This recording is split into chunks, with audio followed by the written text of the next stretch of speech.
प्यारे दोस्तों अस्सलाम वालेकुम। प्यारे दोस्तों, आज हम सदका फित्र के फज़ाइल व मसाइल जानते हैं और ये भी जानते हैं कि सदका फित्र किस पर वाजिब है और किसको देना चाहिए और किस वक्त देना चाहिए।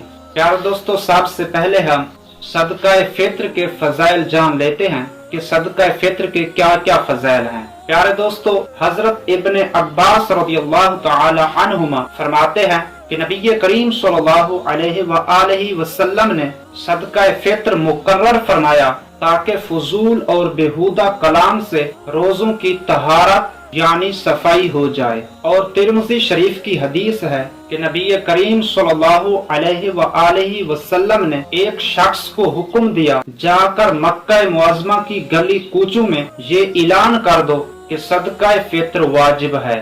एक और जगह रिवायत है, हजरत अनस बिन मालिक रज़ियल्लाहु तआला अन्हु फरमाते हैं कि नबी करीम सल्लल्लाहु अलैहि वसल्लम ने फरमाया, जिसका मफहूम है कि जब तक सदका फित्र अदा नहीं किया जाता बंदे का रोजा जमीन और आसमान के दरमियान मुअल्लक रहता है। प्यारे दोस्तों, ये सदका फित्र के फज़ाइल हैं और ये जानते हैं कि सदका फित्र किस पर वाजिब है। प्यारे दोस्तों, सदका फित्र उन तमाम मुसलमान मर्द और औरत पर वाजिब है जो साहिबे निसाब हों और उनका निसाब हाजाते असलिया से फारिग हो। हाजाते असलिया से मुराद मसलन रहने का मकान और खानादारी का सामान वगैरह। प्यारे दोस्तों, जिसके पास 7.5 तोला सोना या 52.5 तोले चांदी या 52.5 तोले चांदी की रकम या इतनी मालियत का माल तिजारत हो और ये सब हाजाते असलिया से फारिग हों या इतनी मालियत का हाजाते असलिया के अलावा सामान हो,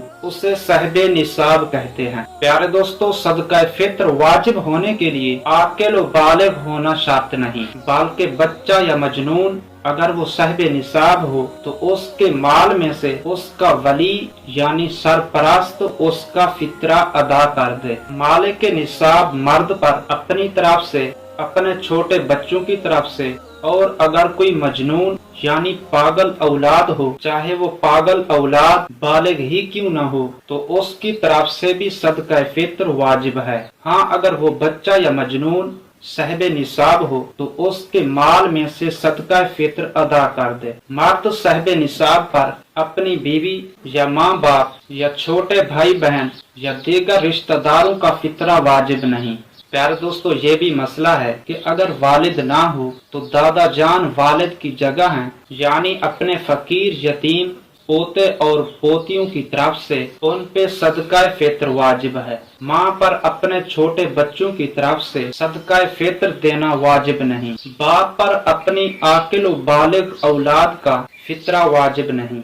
अगर बीवी ने बगैर हुक्म शोहर अगर शोहर का फित्रा अदा कर दिया तो अदा नहीं होगा। प्यारे दोस्तों, सदका फित्र के वही मसारिफ हैं जो ज़कात के हैं, यानी जिन्हें ज़कात दे सकते हैं उन्हें सदका फित्र भी दे सकते हैं, और जिन्हें ज़कात नहीं दे सकते उन्हें सदका फित्र भी नहीं दे सकते। प्यारे दोस्तों, ये भी अहम मसला है कि सादाते किराम को सदका फित्र या ज़कात नहीं दे सकते, क्योंकि ये बनी हाशिम से हैं। बनी हाशिम को ज़कात व फित्रा नहीं दे सकते। ना कोई गैर हाशमी को ज़कात व फित्रा दे सकता है और ना ही कोई हाशमी को फित्रा दे सकता है। प्यारे दोस्तों, सदका फित्र अदा करने का अफजल वक्त तो यही है कि ईद को सुबह सादिक के बाद नमाज ईद अदा करने से पहले पहले अदा कर दिया जाए। अगर चांद रात या रमजानुल मुबारक के किसी दिन या रमजानुल मुबारक से पहले भी अदा कर दिया तो अदा हो जाएगा। ये बिल्कुल जायज है। प्यारे दोस्तों, अक्सर ये पूछा जाता है कि सदका फित्र की मिकदार क्या है। प्यारे दोस्तों, सदका फित्र की मिकदार ये है कि अगर गेहूं या गेहूं का आटा या सत्तू हो तो उसकी मिकदार आधा सा है। आधा सा 80 ग्राम कम 2 किलो बनता है। और अगर खजूर हो या मुनक्का हो या जौ या उसका आटा या सत्तू हो तो 1 सा है, यानी 160 ग्राम कम 4 किलो बनता है, या इनकी कीमत 1 सदका फित्र की मिकदार है।